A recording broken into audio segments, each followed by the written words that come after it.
خوشگوار زندگی کے رہنما اصولوں میں سے 8واں اصول ہے صبر کرنا۔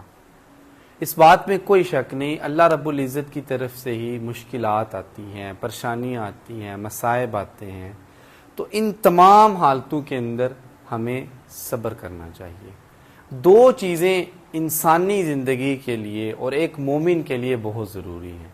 ایک، اللہ کی جب نعمتیں مل جائیں تو اس پہ شکر کرنا چاہیے، اور اللہ کی طرف سے جب پریشانیاں اور مصیبتیں ہیں تو اس پہ صبر کرنا چاہیے۔ اللہ نے قرآن میں فرمایا وَلَنَبْلُوَنَّكُمْ بِشَيْءٍ مِّنَ الْخَوْفِ وَالْجُوعِ وَنَقْصٍ مِّنَ الْأَمْوَالِ وَالْأَنفُسِ وَالثَّمَرَاتِ وَبَشِّرِ الصَّابِرِينَ۔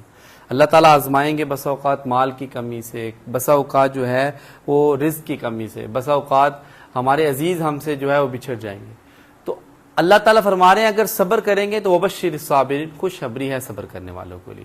تو خوشگوار زندگی بنانے کے لیے اپنی زندگی کے اندر صبر کو لیں۔ اللہ